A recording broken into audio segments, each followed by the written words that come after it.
মোৰ ছাত্ৰ ছাত্ৰীসকল মই আজি নৱম শ্ৰেণীৰ তোমালোকৰ বছৰীয়া পৰীক্ষা আজি বছৰীয়া পৰীক্ষা তোমালোকৰ 6 তাৰিখ বা কিছুমানৰ 5 তাৰিখে আছে তেওঁলোকৰ বাবে মই এটা ভিডিঅ' বনাইছো এই ভিডিঅ'টো তোমালোকৰ বাবে মই কমন প্ৰশ্ন কিছুমান লৈ আহিছো মেথছৰ গতিকে তোমালোকে প্ৰশ্নবিলাক ভালদৰে চাবা এই প্ৰশ্নবিলাক যদি তোমালোকে কৰি যোৱা পৰীক্ষাত ভাল নম্বৰ পাবলৈ সক্ষম হ'বা গতিকে প্ৰথমতে তোমালোকক দিয়া হৈছে 1 নম্বৰ প্ৰশ্ন 3 আৰু 4 ৰ মাজত থকা 6টা পৰিমেয় সংখ্যা লিখা 6টা পৰিমেয় সংখ্যা লিখিবলৈ কৈছে গতিকে তোমালোকে কি কৰিবা প্ৰথমতে তোমালোকে মত ৰাখিবা ইয়াত লিখিবা 6 + 1 ইয়াত লিখিবা তোমালোকে 6 + 1 6 + 1 = 7 যেহেতু তোমালোকক 6টা লিখিবলৈ কৈছে সেইবাবে তোমালোকে 6 + 1 = 7 লিখিবা আৰু 3 = তোমালোকে লিখিবা এই হাতটো তলত দিবা আৰু 7 × 3 = 21 ওপৰত লিখিবা আকৌ 4 সমান কি দিবা হাতটো তলত দিবা আৰু 7 × 4 = 28 বুলি ওপৰত লিখিবা মানে কি 4 ৰে যদি 28 হৰণ কৰো তেতিয়া 4 ওলাব আৰু যদি 7 ৰে যদি আমি 21 হৰণ কৰো 3 ওলাব মানে ইয়াৰ মান যিমান বুজাইছে ইয়াৰ মানো কি বুজাইছে একে সমান বুজাইছে ইয়াৰ মান যিমান বুজাইছে ইয়াৰ মানো কি বুজাইছে একে সমান বুজাইছে আমি 3 আৰু 4 ৰ মাজত থকা আমি সংখ্যা দেখি নাই পোৱা কিন্তু 7 ভাগৰ 21 আৰু 7 ভাগৰ 28 ৰ মাজত আমি সংখ্যা দেখি পাইছো গতিকে এই সংখ্যাবিলাক তলত লিখি দিছো এবাৰ ভালদৰে মন কৰিবা 3 আৰু 4 ৰ মাজত থকা 6টা পৰিমেয় সংখ্যা হ'ল 7 ভাগৰ 22 7 ভাগৰ 23 7 ভাগৰ 24 7 ভাগৰ 25 আৰু 7 ভাগৰ 26 আৰু 7 ভাগৰ 27 ইয়াৰ পিছত তোমালোকক দিছে 5 ভাগৰ 3 আৰু 5 ভাগৰ 4 ৰ মাজত থকা 5টা পৰিমেয় সংখ্যা উলিওৱা গতিকে 5টা পৰিমেয় সংখ্যা উলিয়াব কৈছে কিন্তু আমি ইয়াৰ মাজত সংখ্যা দেখি পোৱা নাই কাৰণ 5 ভাগৰ 3 আৰু 5 ভাগৰ 4 ৰ মাজত আমি সংখ্যা দেখি পোৱা নাই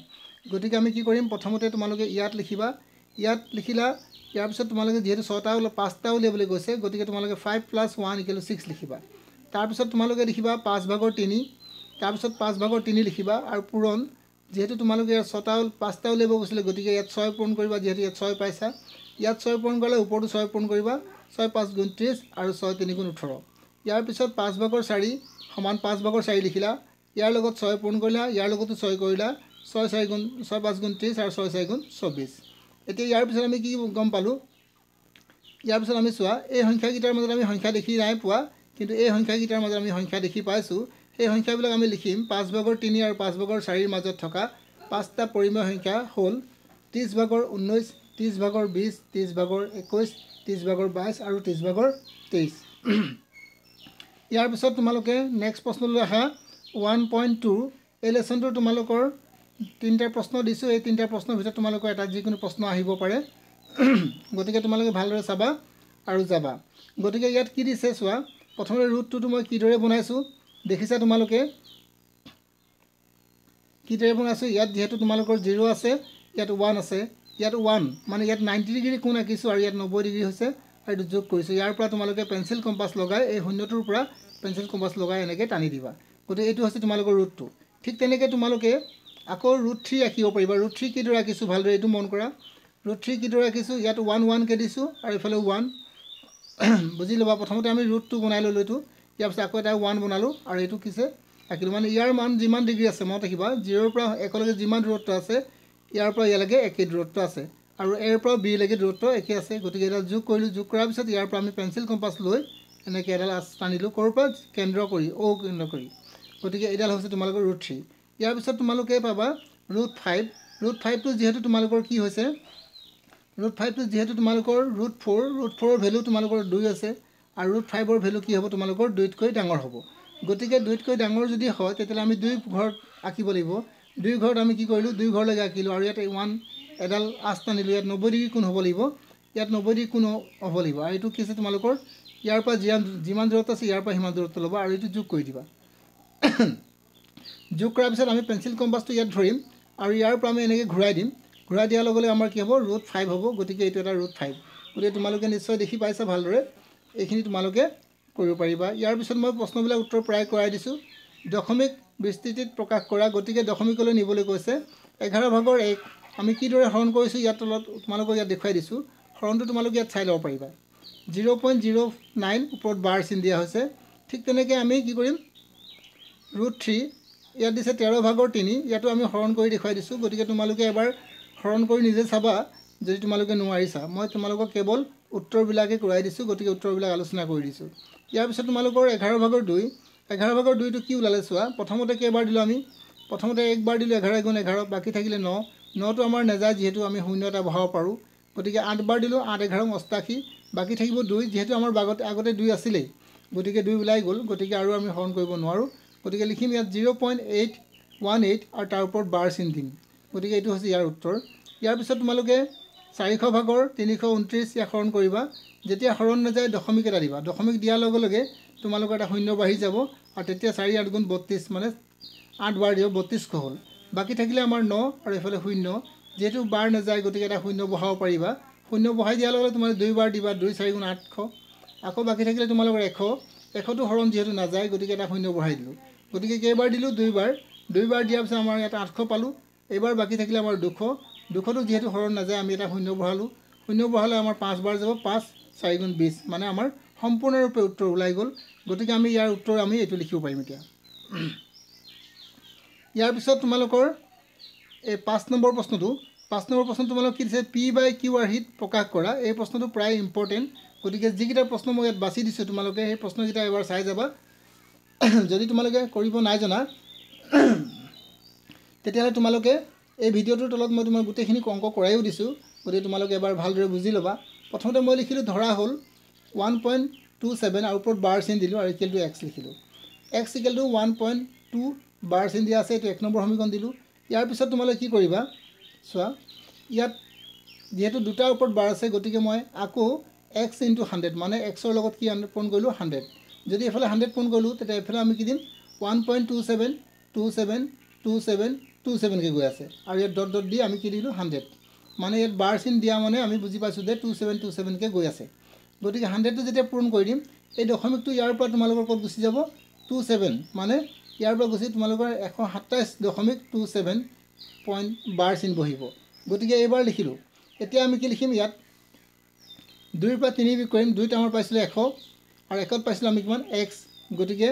100ৰ পৰা x মাইনাছ কৰিম আৰু এইফালে 127.27 আৰু মাইনাছ কৰিম 1.26 গতিকে কিমান পালোঁ চোৱা এইফালে 99x হৈ গ'ল এইফালে 126 হৈ গ'ল গতিকে x ৰে আমি হৰণ যেতিয়া কৰিম তলত দিম 99 ওপৰত দিম 126 99ক আমি হৰণ কৰিম 3ৰে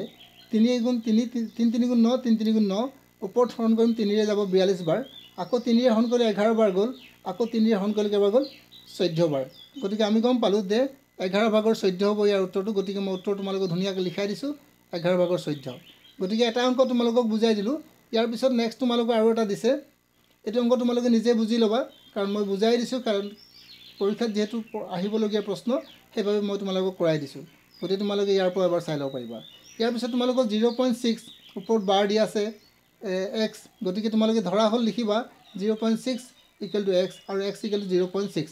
এবাৰ তোমাৰ বাৰ দিয়াৰ পিছত চোৱা এটা সংখ্যাৰ ওপৰত বাৰ দিয়া আছে গতিকে তোমালোকে এটা 10 পূৰণ কৰিবা কি পূৰণ কৰিবা 10 পূৰণ কৰিবা 10 পূৰণ কৰাৰ লগে লগে কি হ'ল চোৱা ইয়াত 10 পূৰণ কৰিলোঁ ইয়াত 10 পূৰণ কৰিলোঁ x ৰ লগত আৰু ইয়াৰ লগতে আমি 0.66 কে গৈ আছে গতিকে ইয়াৰ লগতে এটা কি পূৰণ কৰিলোঁ 10 পূৰণ কৰিলোঁ 10 পূৰণ কৰিলে 10x হৈ গ'ল এফালে কি ওলালে আমাৰ 10x আৰু এফালে ওলালে তোমালোকৰ এই পইণ্টটো ইয়াৰ পৰা গুচি যাব 6ৰ পিছত 6.6 ওপৰত বাৰ চিন দিলে এইটো 2 নম্বৰ এতিয়া তোমালোকে 2 নম্বৰ বিয়োগ 1 নম্বৰ কৰিবা 1 নম্বৰ যেতিয়া কৰিবা 10xৰ পৰা x মাইনাছ কৰিব 9x হ'ব এফালে 6.6ৰ পৰা তোমালোকে 0.6 মাইনাছ কৰিবা তেতিয়া তোমালোকে 6 পাবা ইয়াৰ পিছত তোমালোকে কি কৰিবা চোৱা এই 6টো পালা এতিয়া এই 9টোৰে হৰণ কৰিবা xৰ মান ওলালা 9টোৰে হৰণ কৰিলে কি হ'ব 9 3 গুণ 9 আৰু 3 গুণ 6 গতিকে 3 ভাগৰ 2 বুলি লিখিব পাৰিবা এটাকে পৰিমাণ সংখ্যাটো হৈছে 3 ভাগৰ 2 এইটো তোমালোকৰ হৈ গ'ল ইয়াৰ পিছত তোমালোকক আৰু এটা প্ৰশ্ন দিছে 0.47 বাৰ দিছে ওপৰত x আমি ধৰা হ'ল কি লিখিলোঁ x ইকুৱেল টু ইমান ধৰিলোঁ ধৰা হ'লতে লিখিলোঁৱে x ইকুৱেল টু 0.47 ওপৰত বাৰ চিন দিয়া আছে এইটো 1 নম্বৰ আকৌ ইয়াৰ লগত আমি কি কৰিছোঁ চোৱা xৰ লগত 10 পূৰণ কৰিম কাৰণ বাৰ এটাই দিয়া আছে গতিকে 10 পূৰণ কৰিলোঁ ইয়াতো আমি এটা 10 পূৰণ কৰিম 10 পূৰণ কৰি দিয়ালে ইয়াত 10x হৈ গ'ল আৰু ইয়াত কি হ'ল এই পইণ্টটো ইয়াৰ পৰা উঠি 7 তালৈ গুচি গ'ল গতিকে 4.7 ওপৰত বাৰ চিন দিয়া আছে বাৰ দিলোঁ বাৰ চিন মানে তোমালোকে বুজি ল'বা যে 7 কে গৈ আছে গতিকে তোমালোকে কি কৰিবা এতিয়া তোমালোকে কি কৰিবা 2 নম্বৰৰ পৰা 1 নম্বৰ মাইনাছ কৰি ল'বা 10x মাইনাছ x মাইনাছ কৰিলে 9x পাবা এফালে 4.7ৰ পৰা 0.47 মাইনাছ কৰিবা মাইনাছ কেনেকৈ কৰিব লাগে মই দেখুৱাই দিছোঁ চোৱা ভালকৈ চাই লোৱা তো 4.3 ওলালে গতিকে তোমালোকে লিখিবা 4.3 আৰু তলত আহিলে তোমালোকৰ 9 গতিকে 9টোৰে হৰণ যেতিয়া কৰিবা ওপৰ 4.3 উঠি যাব, তলত কি হ'ব 0 এটা আহি যাব। গতিকে তাৰ উত্তৰটো কি হ'ব তোমালোকৰ পৰিমেয় সংখ্যাটো 90/43 হ'ব। এইটো হৈ গ'ল। ঠিক তেনেকৈ তোমালোকক 5 নম্বৰ অংকটো কৰাই দিয়া হৈছে। গতিকে তোমালোকে অংকবিলাক ভালদৰে ইয়াৰ পৰা চাই ল'বা আৰু লিখিবা বহীত আৰু কৰি যাবা পৰীক্ষাত, নিশ্চয় তোমালোকে ভাল নম্বৰ পাবলৈ সক্ষম হ'বাই। ইয়াৰ পিছত তোমালোকৰ 6 নম্বৰ প্ৰশ্নটো হৈছে 0.54। এনেকুৱা ধৰণৰ অংক তোমালোকক মই আগতে কৰাই দিছোঁ। গতিকে এতিয়া বুজাই নিদিওঁ তোমালোকে নিজে বুজি ল'বা, কাৰণ এটা দুটা বুজাই দিলোঁ মই। এইটো হৈ গ'ল। ইয়াৰ পিছতো তোমালোকৰ 0.47 ওপৰত বাৰ দিয়া আছে। গতিকে আমি ওপৰত বাৰ দিয়া থাকিলে আমি দুটা সংখ্যাৰ বাৰ ওপৰত দিয়া আছে। গতিকে আমি কি কৰিম, ইয়াত 100x পূৰণ কৰিলোঁ আৰু আগতে 10 কৰিছিলোঁ, মনত ৰাখিবা এইটো। ইয়াৰ পিছত তোমালোকৰ এইটো হৈ গ'ল উত্তৰ। ইয়াৰ পিছত তোমালোকৰ আছে ক্ৰমাগত পৰিৱৰ্ধনৰ সহায়ত 3.765 সংখ্যাটো সংখ্যা ৰেখাত প্ৰদৰ্শন কৰা। গতিকে মই ইয়াত কৰি দেখুৱাইছোঁ, তোমালোকে এবাৰ ভালদৰে মন কৰিবা আৰু তোমালোকে এবাৰ নিজেও বহীত কৰি চাবা। যদি পাৰি যোৱা তাৰ পৰীক্ষাত গম পাবা যে তোমালোকৰ পৰীক্ষাত কৰিব পাৰিবা। ইয়াৰ পিছত তোমালোকৰ দিয়া আছে 1.5ৰ প্ৰশ্ন কিছুমান। পূৰণ ফল নিৰ্ণয় কৰা। 6√5 আৰু 2√5। গতিকে 6 দুগুণ 12 হ'ব আৰু √5 পূৰণ কৰিলে 5 হয়। গতিকে 12 5 গুণ কিমান হ'ব, 60 হ'ব। ইয়াৰ পিছত তোমালোকৰ 8√15 আছে। 2√3 হৰণ কৰা। হৰণ কেনেকৈ কৰিবলৈ দেখিছা তোমালোকে। মই √15টো ভাঙি দিলোঁ, √3 আৰু √5 কৰিলোঁ আৰু 2√3 আছিলে। গতিকে √3 কেঞ্চেল কৰিলোঁ, 2ৰে হৰণ কৰিলোঁ, কেইবাৰ গ'ল 8ক 4বাৰ। গতিকে 4√3 ওলালে। ইয়াৰ পিছত তোমালোকে সৰল কৰা দিছে। সৰল কৰা তোমালোকে নিশ্চয় বুজি পাইছা। এই 5টোৱে এবাৰ এই সংখ্যাটোক পূৰণ কৰিছোঁ 2√5 আৰু এই √7টোৱে কৰিলোঁ 2√5। গতিকে ইয়াক যদি পূৰণ কৰা যায় 2 5 গুণ 10 হ'ব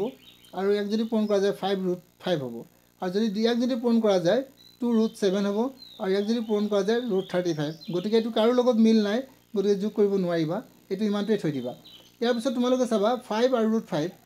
আৰু 5 - √5 একে আছে, এটা প্লাছ এটা মাইনাছ আছে। গতিকে ফৰ্মুলা পৰিছে a² - b²। 5 দুটা পূৰণ কৰিলে 25 হয় আৰু √5 দুটা পূৰণ কৰিলে 5 হয়। গতিকে তোমালোকৰ উত্তৰ হ'ব 20। ইয়াৰ পিছত তোমালোকে √3 + √7 হোল স্কোৱাৰ, ইয়াৰ ফৰ্মুলা ভাঙি দিবা a² + 2ab + b²। গতিকে √3 দুটা পূৰণ কৰিলে 3 হ'ব আৰু 2 এইটো কি হ'ব 2 আৰু 3 7 গুণ 21 হ'ব। √7 দুটা পূৰণ কৰিলে 7 হ'ব, 7 আৰু 3 যোগ কৰিলে 10 2 √21। গতিকে এইটো উত্তৰ ওলালে। ইয়াৰ পিছত তোমালোকৰ √11 + √7, √11 - √7। গতিকে এইটো কৰিলে কি হ'ব 11² আৰু √7²। √11 হ'লে 11 হ'ব আৰু √7 হ'লে 7 হ'ব। গতিকে কি আছে 11ৰ পৰা 7 গ'লে কি থাকিব তোমালোকৰ 4 থাকিব। ইয়াৰ পিছত ঠিক তেনেকৈ এইদৰে আৰু কেইটামান প্ৰশ্ন কৰি দিয়া আছে, এইকেইটাও তোমালোকে চাই ল'বা এবাৰ। ইয়াৰ পিছত তোমালোকৰ তলৰ ৰাশিবোৰ সৰহ পৰিমেয় কৰা। এই প্ৰশ্নটো খুবেই ইম্পৰ্টেণ্ট। মই কেইবাটাও প্ৰশ্ন তোমালোকে ইয়াত কৰাই দিছোঁ।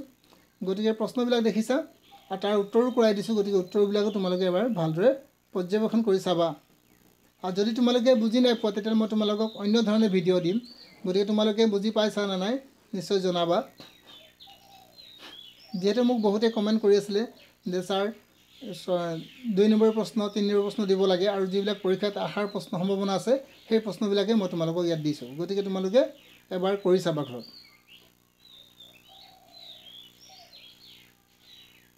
এইখিনি হৈ গ'ল।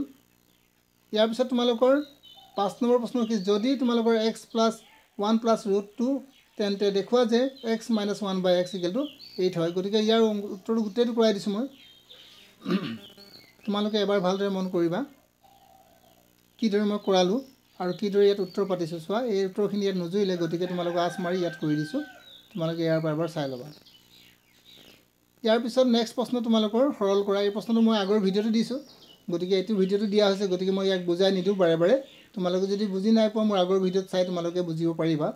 মই তোমালোকক কেৱল উত্তৰ কৰাই দিছোঁ যাতে তোমালোকৰ পৰীক্ষাত আহিলে তোমালোকে লিখিবলৈ সক্ষম হোৱা। ইয়াৰ পিছত তোমালোকৰ 1.6 লেচন, ইয়াৰ পৰা তোমালোকৰ মান নিৰ্ণয় কৰা আহিছে। কিদৰে কৰিব লাগে দেখিছোঁ মই। 64ক কিদৰে ভাঙিব লাগে মই কৰি দেখুৱাইছোঁ, ভালদৰে তোমালোকে মন কৰিবা। 64 ভাঙিলে তোমালোকে 2 কেইটা পাব 5টা, গতিকে 2 6টা পাব। 2 × 6 লিখিলোঁ আৰু ইনটু 1/2। 2ৰে হৰণ কৰিলোঁ 3বাৰ গ'ল, তো 2³ 2³ মানে কি হ'ব 2 3টা 2 3টা মানে 8 হ'ব। গতিকে ইয়াৰ পিছত চাম আকৌ ইয়াত কি আছে 1 to 5, 5ক ভাঙিলে আমি 3টা 5 পালোঁ। গতিকে 5³ 1/3, 3 3 কেঞ্চেল হৈ গ'ল। গতিকে 5 × 1 5 to the power মানে 1 মানে তোমালোকে 1 বুলি লিখিব পাৰিবা ইয়াৰ পিছত তোমাৰ 32 to the power 1/2 2/3 আসলে গতিকে 5 5 ক্যান্সেল হৈ গল আৰু গতিকে থাকিলে তোমাৰ 2 স্কয়াৰ হলে 4 হ'ব ইয়াৰ পিছত তোমালোকৰ সৰল কৰাও কেইটামান প্ৰশ্ন দিছে এইকেইটা তোমালোকে ভালদৰে মন কৰিবা এইখিনি প্ৰশ্ন প্ৰায় পৰীক্ষাত আহি থাকে গতিকে এইখিনি মই এবাৰ কৰাই দিলো তোমালোকে ভালকৈ চাই লবা হৰণত ঘাত বিয়োগ হয় আৰু পূৰণত ঘাত যোগ হয় এই কথাকে মনত ৰাখিলে বাকি অংকবিলাক তোমালোকে কৰিব পাৰিবা এইখিনি আসলে তোমালোকৰ 1.6 ৰ লৈকে তোমালোকৰ কমন প্ৰশ্ন যদি মোৰ বিশ্বাস আছে যদি তোমালোকে এই প্ৰশ্নবিলাক গুটেইবিলাক চাই যাব পাৰা বা তোমালোকে ঘৰত যদি প্ৰেক্টিস কৰা তেতিয়া তোমালোকে অলপ বেলেগ হ'ব পাৰে কিবা কাৰণ প্ৰশ্ন কিন্তু একদম পুৰা A to Z এনেকৈ অহাৰ সম্ভাৱনা খুবেই বেছি আছে আৰু যদি তোমালোকে মোৰ ভিডিঅ'বোৰ চাই উপকৃত হ'ব পাৰিছা তেনে চেনেলটো এবাৰ লাইক কৰিবা সাবস্ক্ৰাইব কৰিবা আৰু শ্বেয়াৰ কৰিবা আজিলৈ মই তোমালোকক ইমানতে আহিছো নেক্সট ভিডিঅ'ত আকৌ লগ পাম